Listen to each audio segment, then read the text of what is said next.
नमस्कार जी, मैं बीएन फिर एक बार आप लोगों का दरबार। दर्शक, दिल्ली में नया मुख्यमंत्री को लेकर 11 दिनों से चल रहा सस्पेंस आखिरकार बीते कल बुधवार को खत्म ही हो गया। शालीमार बाग से पहली बार विधायक बनी रेखा गुप्ता को बीजेपी विधायक दल की बैठक में सर्वसम्मति से नेता चुना गया।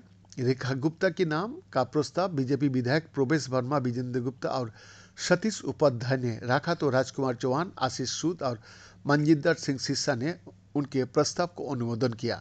इस तरह मुख्यमंत्री के लिए रेखा गुप्ता का नाम पर मोहर लगी और अब उनके हाथों में दिल्ली की सत्ता की बागडोर होगी।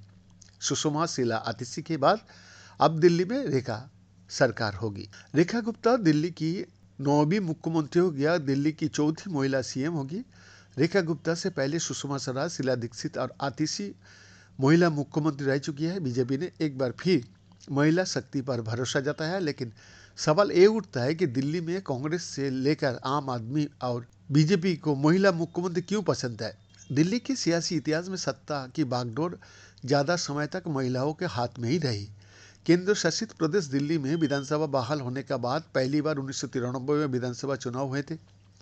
बीजेपी प्रचंड बहुमत के साथ सत्ता में आई थी, जिसकी मुख्यमंत्री का ताज मदन लाल खुराना का सिर में गया था। खुराना 3 साल ही सीएम रह सके और उसकी जगह साहेब सिंह वर्मा मुख्यमंत्री बने, लेकिन सियासी वर्चस्व की लड़ाई में 1998 की विधानसभा चुनाव से ठीक पहले सीएम के कुर्सी से उनकी विदाई हो गया। साहेब सिंह वर्मा के सीएम पद से हटने के बाद बीजेपी ने सुषमा स्वराज को सत्ता की कमान सौंपी। 12 अक्टूबर 1998 को सुषमा स्वराज ने दिल्ली की पहली महिला मुख्यमंत्री के रूप में शपथ ली। हालांकि 2 महीने के बाद विधानसभा चुनाव हुए तो भाजपा को करारी मात खानी पड़ी और कांग्रेस सत्ता में वापसी करने में कामयाब रही। बीजेपी को ब्याज की महंगाई भारी पड़ी।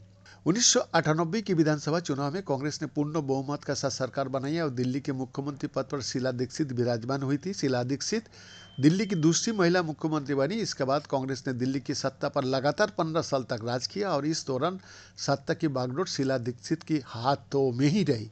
1998, 2003 और 2008 का विधानसभा चुनाव कांग्रेस शीला दीक्षित की अगुवाई में लड़ी और जीत दर्ज करने में कामयाब रही।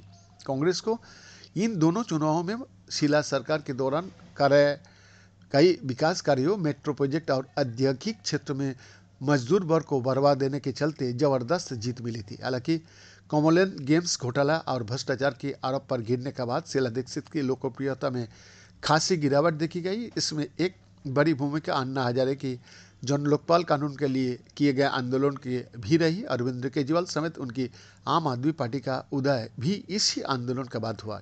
2013 की विधानसभा चुनाव में नए नवेली आम आदमी पार्टी ने कांग्रेस से सत्ता छीन ली। इसके बाद दिल्ली की सत्ता में कांग्रेस कभी वापसी न कर सकी। इतना ही नहीं, 2015, 2020 और 2025 में कांग्रेस का दिल्ली में खाता तक नहीं खुल पाया। बीएन का एक्सक्लूसिव रिपोर्ट।